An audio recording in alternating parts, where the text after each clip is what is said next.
Welcome to another episode of Red and Black, where your conservatism is not just the color that you're used to.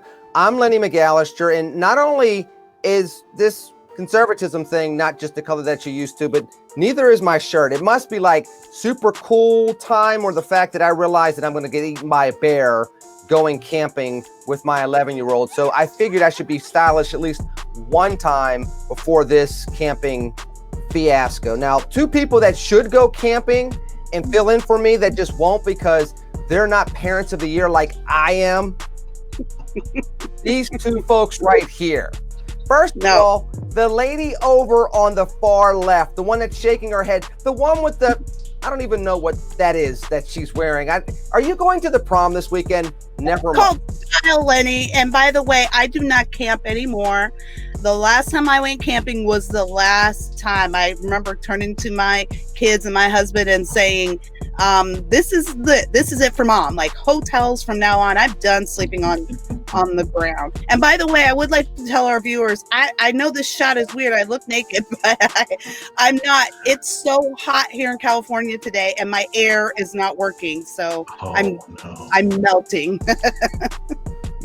You look like you have the thing from your shower that you just stuck to the squeegee thing or whatever. A loofah. Yeah, she was like, you know what? Throw my glasses on, throw my loofah on. Look, I'm in a box. No one's gonna know what the heck's going on anyway. The magic of television, or otherwise the magic of Kira Davis. Now, the dude in the middle that's still to the left a little bit, but not really on the left, if you know what I mean, is Jeff Charles, the dude from the heart of Texas. Jeff, say hello to the good people once again. What's good? What's good? I left my loofah downstairs, but the next time I'll make sure that I have it too. But yeah, that sucks. California heat with no air conditioning. I feel bad for you. At first, I thought you were doing one of those celebrity videos that they just did where they're all naked to get them off the boat. But nobody wants to see that. No, Jeff left his loofah and his loof balloons downstairs. Anybody? Bueller, 80s loof balloon. Wait. Kira can do that because she knows what a loof balloon is. Do you know what a loof balloon is, Jeff? No, that's why I did it, because if I don't know, then I'm sure most of our audience doesn't know either. You don't get, yes they do. They know who Nina is. They knew of 99 loof balloons floating through the summer skies. You're the only one out of the crew that doesn't know that. Jeff, look, we had to teach you about sleep at night, brother. We had to. You know what, people? You know what, everybody? Put it in the comments. Did you get what Lenny said? Yeah. Put it in the comments, because I know people know how old. Well, people know that the 80s were the greatest era and the greatest decade for music, from soup to nuts, that there's been in the last 70 years. Let's just put it out there. And that's for all you fogies out there that lived through the 60s that want to come to me with some Beatles stuff. I know what Motown is. I still will take the 80s over one or two record companies. And I digress. We didn't have to play our records backwards, by the way, to find out that Paul is dead, John is dead. Speaking of somebody that supposedly had their hopes and dreams dead, that we continue to see around, is President Trump, who the media had darn near dying of COVID not too long ago. And then they said that there's no way he can win the election. Then they said after the first debate, which might be the last debate, that he also was dead in the water. And yet he still has a chance, obviously, Kira. The town halls, what did you make of them? And again, this seems to be just another exercise in let's sell some television time, but we're not going to really move any needles per se. Well, do these things ever really move needles? They're for the base, not really to convince people. I mean, and that's just how it's always been, regardless if it's Trump or anybody else. But I flipped back and forth between the two, which meant I didn't see every moment of both, but I saw all of them. I saw both of them. And, Biden's was subdued and not very interesting. And he certainly did a lot better in a one-on-one format than being peppered with questions. Stephanopoulos didn't ask him anything hard except the court packing question, left all that Hunter Biden stuff on the table. I mean, That's a big no-no. If that was Trump, that would have been the whole town hall. So I thought Trump did well too. He can be disciplined when he wants to. He was clearly way more prepared. We didn't expect it to be anything other than combative at NBC, but he held his own. And I actually thought Savannah Guthrie was fine. I didn't expect any more from her. But I thought she did better than I thought she would have. So there's that. But as far as Trump and what his chances are, but look, Teflon Don, man, I don't know. Things don't stick to him. That last debate was a disaster, but he's just got a way about him. Things just kind of slide off, and you can't ever count Donald Trump out. You can't ever count him out. I think that's a huge mistake. And overall, I would say the town hall was a net positive for him. That's interesting, Jeff. Would you agree with that? Because one, Biden's not on the other side to shout at. Number two, you got people that are literally 50 feet away, or at least it seemed on certain camera shots, and I'll put one up in just a second, and yet they're still wearing masks, which starts going into the virtue signaling all over again, which is, I understand wearing a mask when you need to wear a mask. I do that. I will be doing that walking around this tent out in the cold someplace in Western Pennsylvania by the time the show airs. But at the same time, there's something to be said about taking it too far, because there's been pushback for months now, Jeff, when it comes to the shutdowns. Does Biden risk losing a little bit from the town halls on Thursday night because of the fact that he's already ahead in many polls, and the court packing problem saying, hey, well, the American people don't really need to know about this, and some of the other things that people will still see him as being a 77-year-old that's lost some zip on his fastball that is most likely going to be a one-term president? Yeah, that's a good question. I mean, and the contrast between the two events was pretty dramatic. I mean, they said that we were going to have two town halls. We didn't. We had one town hall, and then we had one debate. Trump was in a debate. So, I mean, there was no need to have Joe Biden there to go back and forth with him, because Savannah Guthrie filled that role perfectly. Now, going back to Biden's actual town hall, I mean, it was always going to go well for him, because there's no way that George Stephanopoulos was ever really going to push him on anything. Yeah, the court packing question did come up, but for people who are already on his side, they don't really care. I mean, and I know what he's trying to do. He's trying to toe the line because he doesn't want to alienate certain parts of the Democratic Party. But at the same time, I would think that as far as voters who are in the middle who are still trying to decide, his waffling on that might make a difference. But I think overall, and he in the event, he did do well. I mean, Stephanopoulos went easy on him, but he didn't have any weird moments. Oh, he had a couple, but he didn't have as many as one would expect. The bar is so low. It's so low. It is. And it seemed like he started to tire out near the end, because at first he was pretty animated. He had a lot more energy, but near the end you could see him starting to peter out a little bit. But all in all, he did okay. I think he got done what he needed to get done in that event. Well, but hold on. Let's look at the picture for just a second. I want the people to see what I'm talking about. Again, when you're sitting there on this stage that far apart, this is a lot further than the 6 feet distancing that we keep hearing about. Now, I bring that up because of this. Part of what he is still doing, and a lot of times you've seen Kamala Harris do it, and we'll get into the VP debate in just a second, less the content of the debate, more her facial reactions. Because part of what it seems as though the Democrats are doing is trying to do a little bit of virtue signaling through the imagery to make sure the people that they have in their camp stay in their camp, and the people that are on the fence, they try to push off their camp. I think this shot right here that I pulled up is a prime example of that. I mean, Kara, do you see this still continuing on in the campaign as we get to less than 2 weeks out? Well, yeah, absolutely. I mean, and the mask thing has become a virtue signal at this point, and it's enraging to me.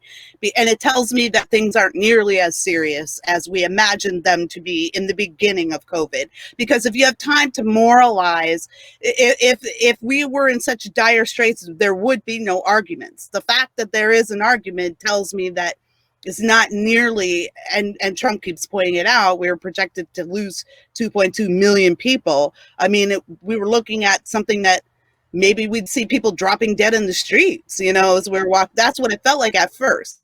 It's not like that anymore. Clearly, these masks have become a symbol. And to be fair, it's become a symbol for the Trump campaign as well.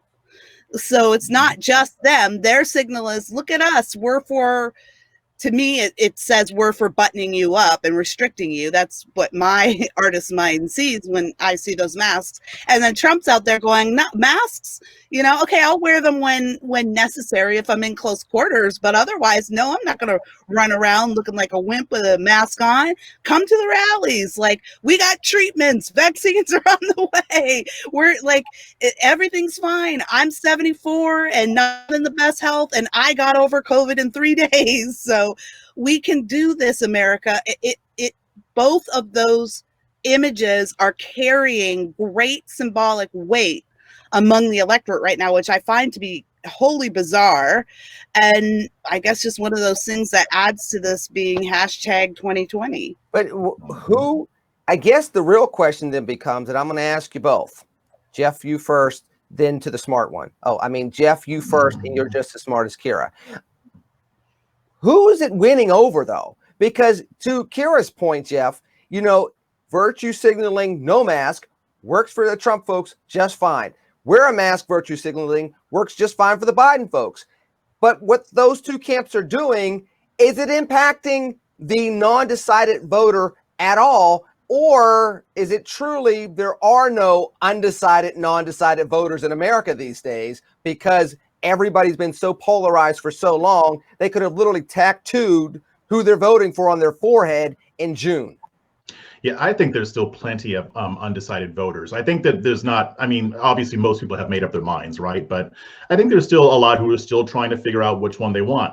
And the mask or no mask thing, I doubt that they even care about it. Anybody can see what this is. The people who are all, yeah, no mask, no mask. It is that virtue signaling that you're talking about. And then on the other hand, the mask Nazis, they're totally virtue signaling. Wait a minute. Well, you're not allowed to continue because calling them mask Nazis seems like virtue signaling. There are mask truthers and there are mask Nazis. So, and they will on you, and they will send brown shirts to your house, and they will totally judge your value and worth as a human being if you're not wearing your mask or if it's not up over your nose. Mask Nazi is perfectly appropriate. Hold on. They will go up to you in the store. They will go up to you in the store and be like, "Yeah, why aren't you wearing your mask?" They will do. I've seen video of it. These are people who wear masks when they're alone in their cars. It's a total virtue signal. I'm in Austin. I see it all the time. It's virtue signaling. It's nothing. Some of it is just a little bit of, some folks just ain't got no sense. If you have a mask on and it's here and you think that all the air is just coming out of your mouth, then I kind of look at you, and it's not so much that I'm going to be a whatever you call that term, Jeff, but mask Nazi. Yeah. It's not that. It's the fact that I'm like, you do realize that air comes out of these two little holes up here. Right. So yeah, everybody gets that. The reason that they have the mask below their nose is because they don't want to be wearing the mask in the first place. You don't wear the mask. Just go full bore. You can't, because the mask Nazis will call the police on you, and next thing you know, you're on YouTube. Yep, but I think most people have more of a. More people have more of a sensible view towards it. When you go into a store, you're going to be in an enclosed space. Then you wear your mask. You take it off when you're out. Whatever. People can figure this stuff out. And I think the left thinks that the nation isn't able to figure this out on their own, so they have to try to influence through virtue signaling. And then you have people on the other hand who just don't want to wear masks at all.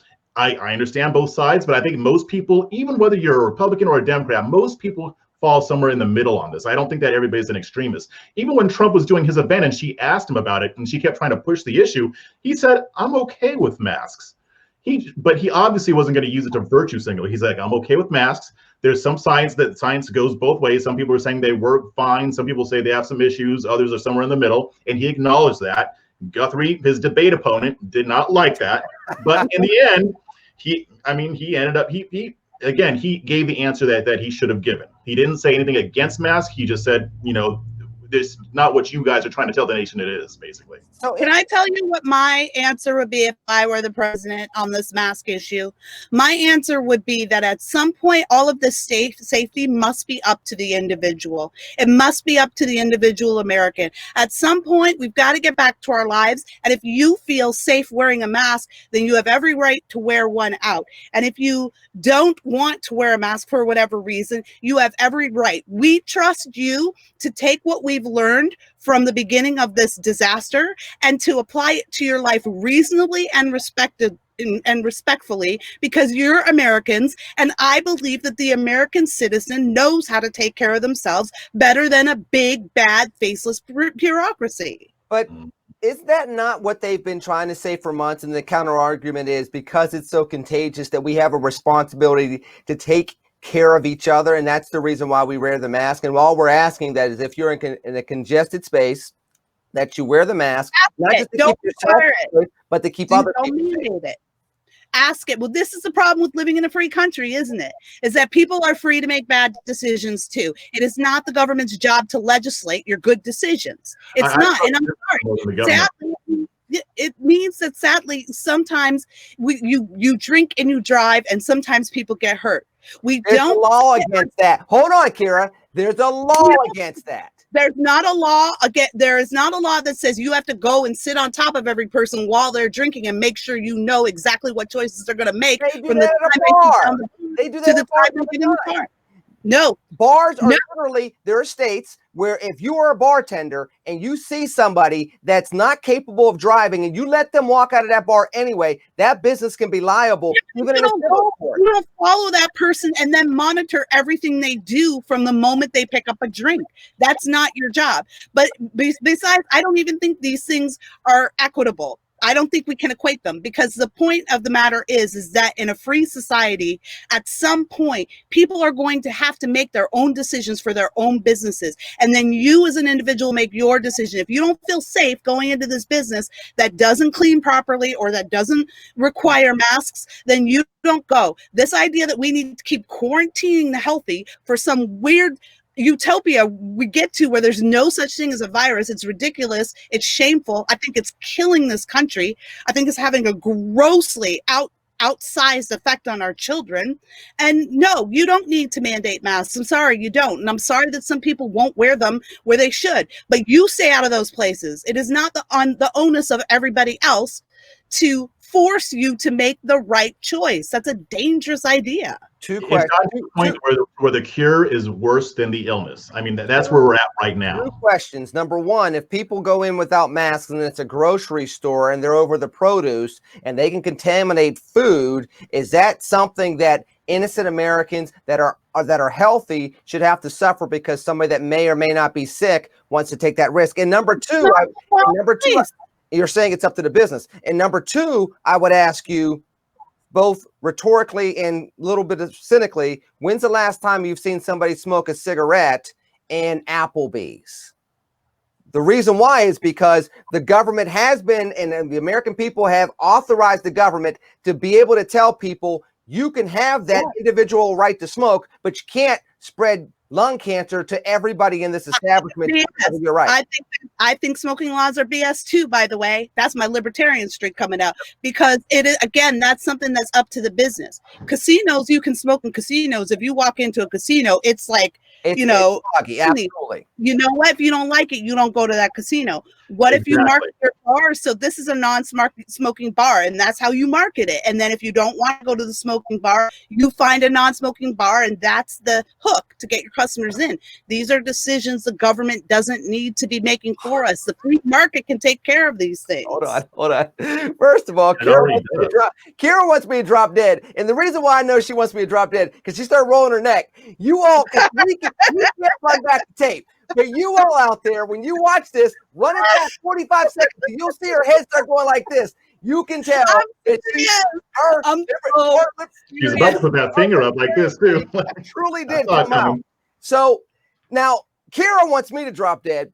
Let me show you all somebody that a whole lot of people would like to see drop dead right now. That dude right there.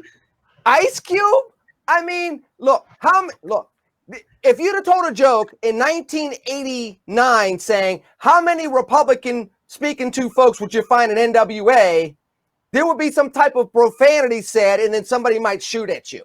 He might have to get his AK. Yeah, exactly. And it sure as hell wouldn't have been a good day. But at this point in time, we have at least two, one dead, Eazy-E, and now Ice Cube. The next thing you know, you're going to tell me that Dr. Dre is selling earphones someplace and is a billion. Never mind. Jeff, what is going on with all of this? And should Black America, and notably Black Twitter, be so angry at Ice Cube? No, they shouldn't. This story has like a lot of stupidity involved. Ice Cube basically, and one thing I will say is that as far as the announcement goes, as far as him working with members of the Trump team to craft the Platinum Plan, I wish that they would have let him announce that, but whatever, I can split hairs on that. But basically, all that happened was that Ice Cube has his contract with Black America. He put that out a few months ago on Twitter. He went to both parties with it, the Democrats and the Republicans. The Democrats said, oh yeah, we'll talk about it after the election. So yeah, we'll call you. We'll have have your people call our people, and then we'll take a look at this when we have some time after all this election stuff is over. But then the Trump team was like, okay, yeah, let's sit down and talk about it and see what we can do here. And so they announced that he had input into the plan and helped to craft it. I don't know to what extent he helped to craft it, but they made that announcement. And everybody started going crazy. Everybody started clutching their pearls. They're like, Ice-T is a sellout. He's a Trump supporter, yada, yada, yada. Even though he never said that he was a Trump supporter. He ended up doing the remix. Keep going.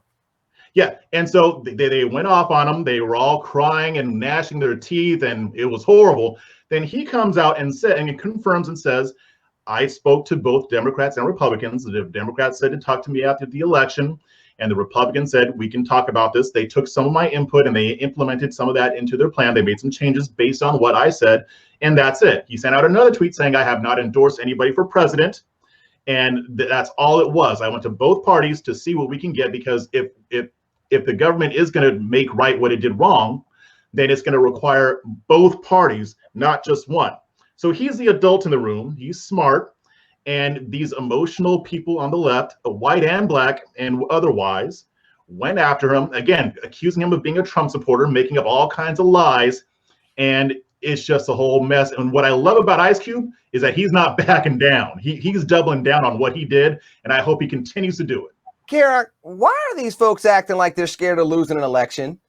I mean, if you see the national polls, you should feel good. You should feel confident enough not to visit Michigan, for example. But you're not seeing that from these folks.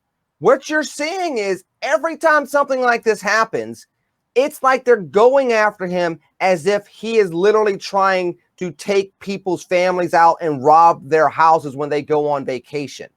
I don't understand the reaction, because if you're that confident that you're up, I mean, the polls tell you that if you're a Democrat, you're up in Michigan. I mean, John James is down by double digits in that Senate race, which can't be good for Trump in Michigan. You can look at Pennsylvania. The numbers are upside down and underwater for Trump. They've already done stories showing the electoral map being enough for Biden to win. If that's truly the case, why this reaction from a dude that's been beloved by Black America for 30 years? Not just as a rapper, by the way, but literally as an actor and a cultural icon to boot. Well, one thing is that I think we all sense that the polls can't be believed. So you're right. I think that people who are reacting with skepticism, or who are acting like they're losing, are acting like that because I think they have a sense that they're losing. But the other thing here is that, and this is what I appreciate about guys like Cube and even Kanye, the other thing is that we have been conditioned to be thoughtless about what the future of Black America looks like. Every 4 years, the Democrats come around. They tell us they're going to do this, that, and the other. They tell us if you vote for the Republicans, they'll do X, Y, Z, and you don't want that. So vote for us. And then they go away and they don't come back for another 4 years. And I don't think it's been any clearer than it is right now for a lot of Black Americans, that there's no value in that anymore. In fact, we've lost most of our leverage. And when it comes to political capital, and the people that have typically been our big players are getting older, they're dying.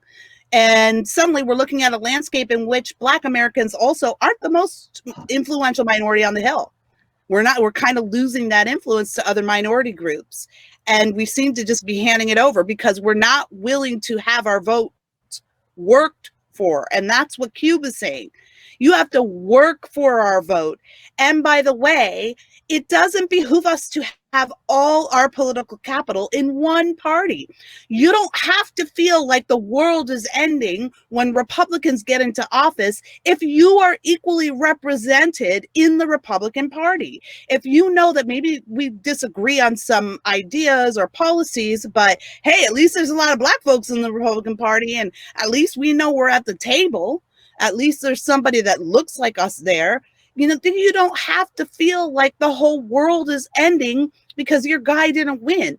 We have been our own problem for the last 30 years when it comes to politics, because we've allowed ourselves to let the Democrats run away with the narrative, run right over our suggestions, our fears, our thoughts, our concerns for that vote, and we have not demanded anymore. And that's all Cube was saying. He wasn't saying vote for Trump. He wasn't saying I love Trump, MAGA. By the way, he might be now. You know what I mean? You push people into a corner and people get extreme sometimes. That's what happened to Kanye. Got push and push and push. And he was like, you know what? Screw it. Guess what? MAGA, idiots. So I wouldn't be surprised if the left is pushing Cube that way, but we should really value what he did, which is saying, I'll work with anyone. And that's kind of Trump's thing. Like, he's like, I'll work with anyone. I'll work with the Democrats. I'll work with a Democrat. I'll work with a celebrity who's famous for a sex tape. If this is going to get results, I'll work with whoever. And it's time for Black America to get to work. We've spent enough time waiting for other people to work on our behalf. It's not working. So we're not doing ourselves any favors by shouting down guys like Cube. Well, and it's interesting because is what Ice Cube is saying, Jeff, the epitome as to what many Black Republicans, well, not many, a lot of Black Republicans have been saying for a while, because there are some Black Republicans that are Black Republicans and conservatives, and they use the platform to talk bad about Black people. So first of all, I don't want to make it seem as though all Black Republicans and conservatives sound just like Ice Cube and saying, hey, we need to leverage both sides. We need to be smart politically, because we could sit here and give the names. We're not going to do it. We're not going to give initials. Jeff, don't give initials. Everybody's already thinking it. But we know that there are people that all they want to do is say, oh, you're going to give me $250 and I just got to dance when there's no music on. And the next thing you know, they're just a shuffling. So we get that. But there are some Black Republicans and conservatives, and we won't give their initials, that have tried to do some things that should advance the interest of all Americans, but notably African Americans, and they get dragged the same way Ice Cube's getting dragged. If it's the same message, and it doesn't matter if somebody from literally NWA, I mean, this was a joke 5 years ago, right? Now we have a real life example where you have one rapper that wants to start his own party. We'll get to that later. Good Lord. We have another rapper that literally was in the Oval Office with a red hat on. And now we have a third rapper. And these are icons. This isn't like some dude on the corner that sold you his mixtape 15 minutes ago. You would think that maybe we would say, you know what? In 2020, we've got enough of a diversification of our community where we can do this and not hate each other.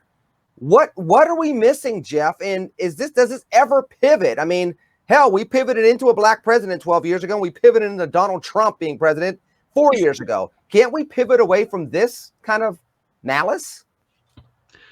Well, when you say the malice, are you talking about as far as the enmity between the parties, or? I'm talking about Black people seeing a Black person saying something about working with a Republican in any way, shape, or form, and having them not go, how do you say your little R word when you turn your head to the side and you go racist? Say that for me. You know? Racist. Yeah, that one. Yeah. That's literally where they go when they see a Black person trying to do anything And it's not even so much on the right. A lot of times it's in the center right. If it's not extreme left, your black card is now in jeopardy. That's what I'm referring to. Well, and I think the thing is, and I would push back a little bit on the far left thing, because I think most people are not far to the left. But the reality is that they perceive the Republican Party as a party of racists. And the Republican Party has not done enough to debunk that lie. So, I mean, there's blame to go around.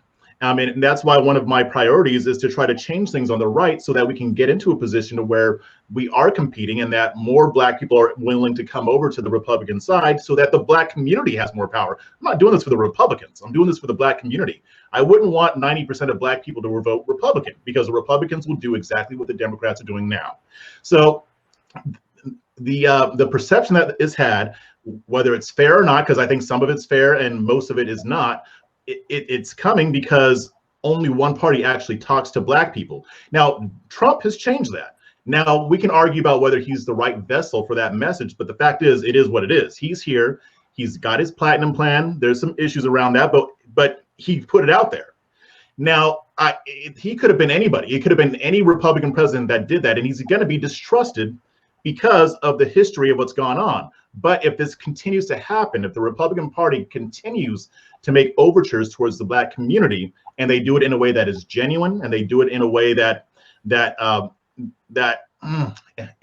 is effective, then I think that we can start seeing some change there. But right now, as it stands right now, black people think the Republican Party is racist, and that's it. So they're not able to see past that. People like Ice Cube can. He may think the Republican Party is racist too. He just probably doesn't care. I mean, LBJ was a virulent racist. Martin Luther King still went and sat down with him, and guess what? They got civil rights legislation. So Ice Cube has the right idea, but I think there needs to be also, as far as the black community goes, there needs to be more education on how our government works, on the history of the government, especially when it comes to the black community. It's not all just Democrats are great and Republicans are trash. There's more nuance to it. All right, but Jeff, let me ask you this question. People have also complained that it's the messenger, that Donald Trump his black friends seem to all have either carried a football or walked around with a microphone for 25 years. And when it comes to black issues, that maybe mixing in somebody with a PhD in there every now and then would be beneficial. You know, what is there to be said about the fact that maybe the next evolution of this, whether it's black Republicans, whether it's the Trump administration, or a combination of the two, needs to start looking more like people that are actually qualified to do the work versus the celebrities that seem to be coming out of nowhere and the type of things that they speak of and such? Yeah, I think that would help. I mean, the thing is, right now, people are drawn to glitz and glamour, especially in this culture that we have right now, just in the country. We want the celebrities. I mean, Team Biden is doing a huge push using Hollywood celebrities, so they tend to get all the attention, all the razzle dazzle. But I think, like you said, it would be more helpful if we did have more people who are in positions of power, who know what they're doing, who are educated and able to speak. But they have to have other qualities as well. They have to be people who are willing to interact with the black community without the plantation message. I'm not going to get too much into that, but I mean, we do need people who, look at Dr. Ben Carson. If we had more people like him who actually interact with the black community and actually have respect for the black community, that will also help as well. Kira, what do you think? Yeah, I don't know. I always think about the flip that the Democrats made in the 50s and 60s. I mean, they managed to flip the black population. Don't talk to me about the Southern strategy, please. The Southern strategy was 68 to 72. So when you start talking about 50s and 60s, you're talking about going from Eisenhower, who had a significant portion of African-American voters. When he won, I believe term 2 is when he had a significant chunk. He even did in term 1, 52 going into 56. Southern strategy is about 15 to 20 years after that. So to your point, it was flipped during that period of time, starting with Goldwater, really. And so what it says to me when I look at that and listen to you talking about it like that, also what it says to me is, look, we haven't always been one way or the other. Just like politics is fluid, And we can be fluid too. We don't always have to be Democrats. That I can see a change. I could see, like we were talking before we went online, and we were talking about a certain issue in entertainment, and I was saying it seems like the left is not learning their lesson. It seemed like for a minute after 2016 there might have been a brief moment of self-examination and saying maybe we've become too hyper about this stuff, or maybe we've alienated people, but that lasted for like 5 minutes and then everybody went into resist mode. But I can see a slow turning where we could get to a point where not in a few years, but in a generation or two, when there will be pundits like us sitting here on a video cast talking about how it used to be that no Black people voted Republican, and it used to be that the Democrats had the lock on it. That's how it used to be. It used to be the Republicans had a lock. So I have great hope for this shift. And time is, where we operate on a pendulum. We may have to shift back. I'm like Jeff. I don't want 90% of Black people to be Republicans. And Jeff lives in Texas, so he knows what happens and I live in California. I have a supermajority Democrat, and he has a supermajority Republican, or majority Republican. And both parties in their states take their electorates for granted because they have no opposition. So the Republicans are great in Texas. They're still voting for pro-choice legislation. They're still voting against school choice. They're still doing all kinds of stuff that you wouldn't think the Republican Party would do because they can do what they want. So I am hopeful, but I do think it'll take time. And Jeff's absolutely right. The Republicans are going to need to learn how to message. And I think they're starting to get it. And what's remarkable to me is that the Democrats are not. They are not understanding it. So I can see a time when people are like, they're the racist ones. They don't even listen to us. How hard would it have been for the Biden-Harris campaign to say, come on in, Cube, and sit down with us. Right. And then we can take pictures and put that out on social media and look all the good we're doing. They aren't even smart enough to know that was going to be a big boon for them. And Trump came and swooped it up. They think we're stupid. I think they think we're dumb. I think they're also pretty lazy with some of the stuff. It reminded me of something you said on a previous show, Kara, where you were watching 30 Rock. And they finally said, you know what? It was after Obama. We won. Screw you. And then after a while, there were other episodes like, well, wait a minute. How did we miss so many people? And people were being self-reflective. It wasn't 30 Rock with the second episode, but it was another show where they were saying, we didn't realize we took for granted that so many people felt alienated. And for a moment, it seemed as though, hey, we're going to go get the white working class voter once again back in the Democratic Party. And then, after 2018 in the midterms, I was like, oh, forget it. We won the House back. Screw it. We can do it the way we've always been doing it. And there seems to be a little bit of amnesia coming into in regards to how do you get people to trust you? Because again, let's go back to Charlemagne the God, Joe Biden, you ain't Black. And, Black kids are just as, they're just as smart as rich kids and all this other stuff. Or poor kids are just as smart as white kids and all this other craziness.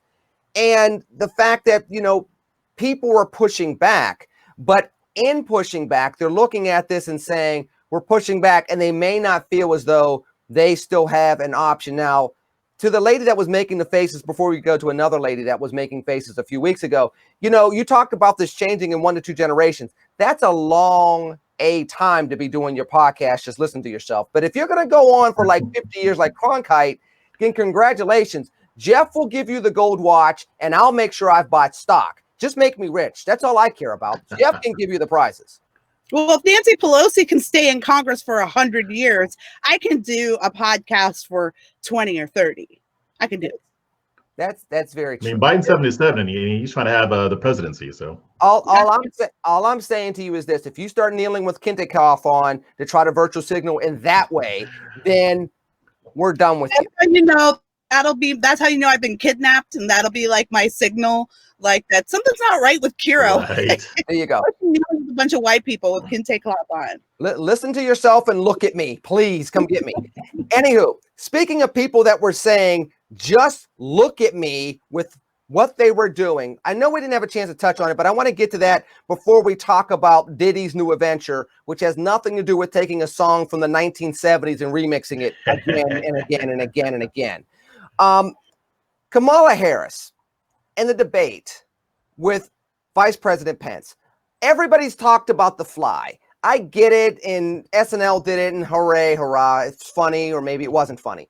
I want to go to the facial expressions, not so much because, I mean, people have gotten to that culturally, but Kira, I'm going to get to you first, because I want to talk about, again, the virtue signaling that happened with all the facial expressions. I'm speaking. I'm sorry, I'm speaking. Exactly. And I don't know, part of it to me is, I think after a while, it became too much. It became almost, dare I say, like a parody, right? So I didn't know who I was watching up there because she was trying to get applause lines in order to do that. And just the same, I mean, there's certain things that Pence did, which was like, you know, they put up the stop sign, please stop speaking, Mr. Vice President. Like, oh, screw it, it's 2 o'clock in the morning, nobody's out, I'm just going to keep driving. And that's exactly what he did through every single stop sign that he had on stage. But back to he did the right thing, by the way. And Kamala Harris should have shut him down. She could have very easily said, you know what, your administration doesn't like you. Yeah.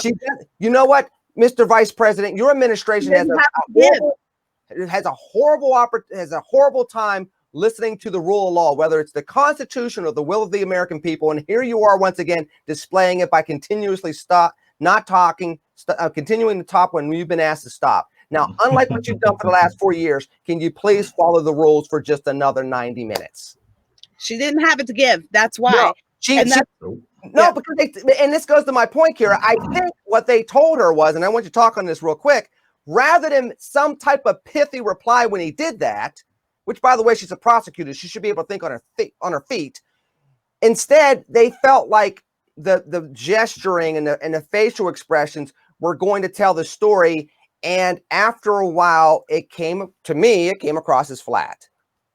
And that is why her presidential campaign tanked the second we started hearing more from her, because people might not remember this, but the reason that Kamala, I've been calling her Kamala this whole time, and I will for the rest of my life. So save your complaints. You can write to Jeff Charles at Put it in the comments. Put it in the comments.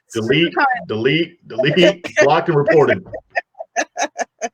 But you may not remember this, but when she first came on the scene as a presidential candidate, one of the things that really made her popular, got her excited, I think she was at a forum, like a women's forum, and somebody asked her about Trump, and she said, dude, gotta go.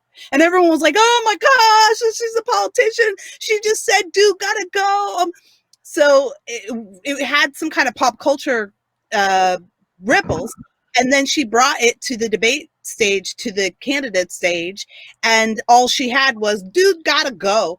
And after a while, it was like, okay, but we need a little bit more instead of just gestures and annoying. And if you go back and look at some of those debates, she brought up dude gotta go more than once. It's a phrase she kept going back to, but that's because that was what her campaign was based on, an attitude rather than a base of knowledge or anything productive to offer. Now, I will say this is only hearsay and this is catty gossip, but I live here in California, and everybody I know that has worked in Kamala's office has said she is not the brightest bulb in the cabinet. And I think that is why you have not seen her taking press questions, doing press polls. She should be, in lieu of what Joe is or isn't doing, she should be the one that is out there every single day talking to the press, every single day, like speaking up for Biden-Harris campaign. And they will not let her talk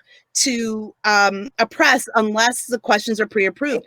That is because I don't think she has what it takes to think on her feet. And that is what we saw in that debate. So the facial expressions, the fact that she would give up her time, you know, when you are satisfied to give up your time, that tells me you don't have a next idea. And that tells me you're hoping to be saved. Biden did that in one of his Democrat primary debates, where anybody that interrupted him, he'd be like, oh, well, I'll just let them talk, because he knew he couldn't respond. You didn't have the faculties at the moment. So that's why we saw those facial expressions. It was women make faces. That's great. I make a living off of making crazy faces at people who are being crazy. That's fine. But I can back up my crazy faces with information and argument and persuasion. I know. Wait, hold on. I believe you. I called you smart. I called him the dumb one. Why are you looking at me like that? Let's see. You don't get me started. Once you get me started, I'm off getting hot under the collar. Hold on. You gotta go. You gotta go. You hurt my feelings. All right. Before you go into your comments, Jeff, say your obligatory "she's so fine" or whatever you say about her. Go ahead and say it. Get it out the way. Or are you done with that? I'm not done with it, but I expected much better from Black Hillary. I expected her to do better. I didn't necessarily think that she was going to win, but I did expect her to do better than she did. Wow. First of all, explain. You got to explain Black Hillary to people, because I saw you hashtagging that, and then it started trending. And I'm taking credit for it too. You should. This is your show. You better take credit for it here. If you don't take credit for it here, we can't back you up anyplace else. But with that hashtag, why did that apply so much in this debate performance? I have my reason. I'll give mine, and I want to hear yours. Yep. My reason is people were expecting her to bludgeon Vice President Pence in this debate, and it didn't happen. Just like Hillary Clinton should have bludgeoned Donald Trump in those debates, and she beat him, but that's because he literally didn't study. He literally didn't prepare at all. So she would have literally had to have fallen over to lose the debate. But in those scenarios, you're supposed to bludgeon the person with facts and abilities. And Hillary Clinton never quite did that in those debates, nor did Senator Harris do that to the sitting vice president in the vice presidential debate a couple of weeks ago. Yeah, so I've actually been calling her Black Hillary for a while. I mean, and some of what you say does apply, but the reason that I call her Black Hillary is because, I mean, what do people always say about Hillary? She doesn't have much of a personality. She doesn't have much of a spark. I mean, she's just kind of an empty suit with just kind of a stock personality. Kamala Harris is kind of the same way, at least when she's participating in events like this. Now, I've seen footage of her interacting with smaller crowds and smaller groups and teenage girls, and her personality comes out a little bit more there. But in general, she doesn't have much personality. There's not much of a spark there. There's not much pizzazz with Kamala Harris. So while I thought that she'd do better on the attack, I mean, because she did go after Biden during the primaries, it just fell flat. Like she's not good at this, and neither was Hillary. Hillary was not charismatic. Nobody likes Hillary Clinton, even the people who voted for her. I think the same thing is true with Kamala Harris. Nobody really likes her except Black women, and honestly, I think a lot of Black women are pretending to like her. So I don't. You know what? Because when Kamala was out and about with Obama back in the day, and Obama told everybody that she's the world's most attractive prosecutor. This is just anecdotal, but I know a lot of my Black girlfriends and family were like, "Oh hell no!" That didn't go over well at all. He called her, if I remember correctly, the best looking Senate candidate this year in the race, and you can just see the first lady's fist, like Lucy, starting to go, "I'm gonna give you 5 reasons to retract that statement. 1, 2, 3, 4, 5. No, you don't come from Michelle like that. You don't let any other chick come from Michelle like that. Michelle is queen. So I know a lot of Black women that already have a bad taste in their mouth about Harris. And then, like Jeff said, she just is. There's no there. She should have owned Pence. I knew that was going to happen, because I know that actually I don't think she knows as much as people are projecting onto her. No, I don't think she does. Well, and the other thing that I think was problematic for both of them is, and this is the American people lost that debate too.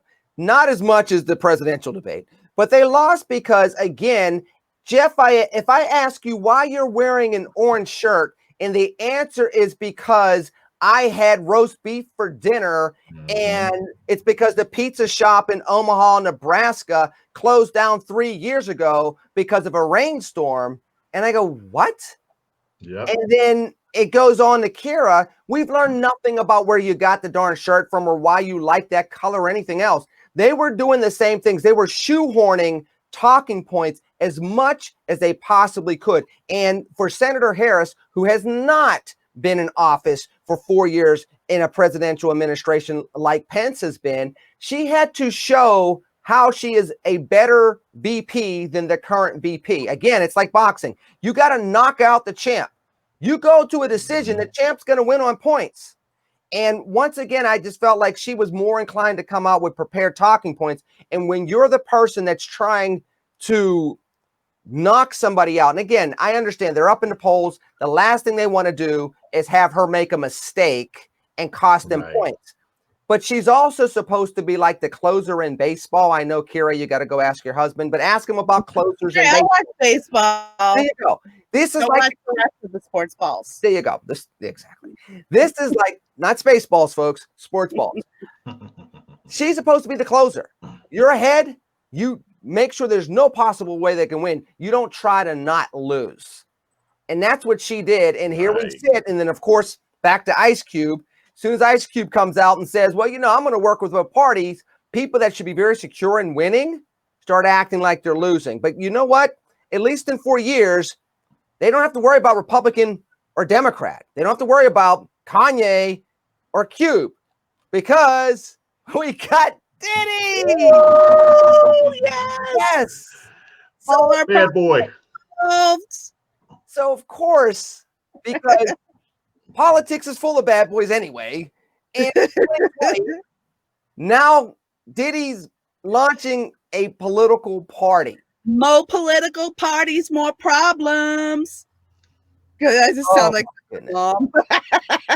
You talk about me.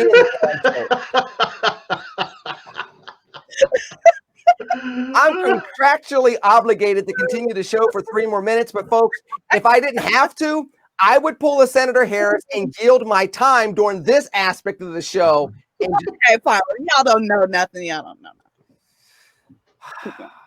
Jeff, can you please go and talk about Diddy and hypnotize the audience with your knowledge?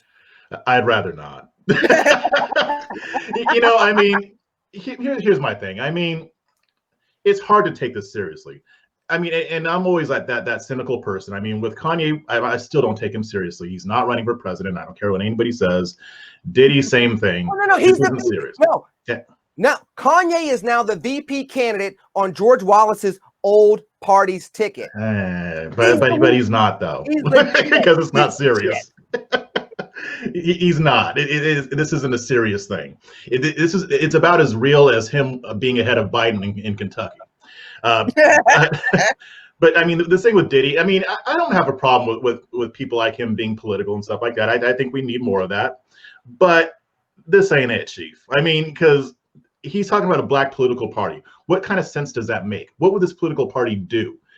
How would you get white America to vote for a black person from a black political party? It makes no sense.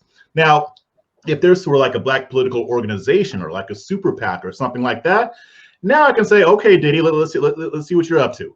But this right here, this is for publicity, and it's nothing more than that. Kara, real quick before we go, are you joining the black political party? And if you are, 30 seconds, when are you announcing your presidential run using your podcast platform as a way to get your voices out to the masses over the next 3.5 years before we get to 2024? I will 100% join the Black Political Party just because I'm sure that their meetings are going to be lit and I'm down for it. Like, let's do it. I think it's funny. I'm with Jeff. It's just publicity. But I mean, we're 13% of the population. I think we have like 6% of that is voters. Like, you're not going to win any elections with that. But I'm with Jeff. I don't think that's the point. Maybe this is a point to educate black voters and talk about the issues. We'll see. It's just for show. But if Diddy wants to start a chapter out here in Orange County, like, hit me up. And I can't run for president because I'm a Canadian, and so I can't, but I can run for governor of California. And I might actually, you know what, guys? Like, in all seriousness, maybe I would run for governor under Black political party, because I couldn't run as a Republican and the Democrats wouldn't take me seriously. So I don't know. Maybe this is something to And you think can call about. them all racist if they don't vote for you. You got it. Diddy. You got a lot of virtue signaling leftists in California. I think it could work. They're not going to take you seriously until you replace your loofah from your shower with a flag pin like me. Quiet. My fans love this stuff. This is my signature. My fans love this stuff. Don't listen to Lenny, everybody. Look at Lenny. He's got a blue button-up shirt on. Before we pitch people's shows and get out of here, because we got 2 minutes, you do realize you have a audio podcast, but you're telling me your fans love you wearing those things. I wear this when I go on the news all the time. I always have a flower. All my fans know this, Lenny, but apparently you do not watch me. Oh, snap. I listen to you and myself when I listen to your podcast. As we're leaving, Kira, tell me quickly the name of it before they cut us off the air, Mrs. Just Listen to Yourself with Kira Davis, available wherever you find your podcast. Download, subscribe, and hit me up in the comments. And she is brilliant, folks, which is why we have so much fun here on Red and Black. I'm not going to even talk about Jeff's stuff because it's not relevant. I'm only kidding. Of course it is. Jeff, Mr. Breaking Conservatarian, go quick. Yes, check out Breaking Conservatarian on YouTube, and I'm going to be doing an audio podcast version of that. It'll be available on Spotify and iTunes. And tonight I'm going to be on the Tammy Mack Late Night Show on Fox Soul. So check me out. Check it out. I'm boring, so I'm not cool enough to do any of those other things, but I do still write on Red State. Check me out when you get a chance. Check out their articles when you get a chance on Red State. Continue to follow us, spread the word, continue to love and serve this country, knowing that all of us are working to make it better. Kira Davis, Jeff Charles, thank you for all that you do. Thank you for all that you all do out there. We'll see you next week, including with the loofah and the loof balloons. In the meanwhile, I'll talk to you soon. TCNGB. Take care and God bless. Peace.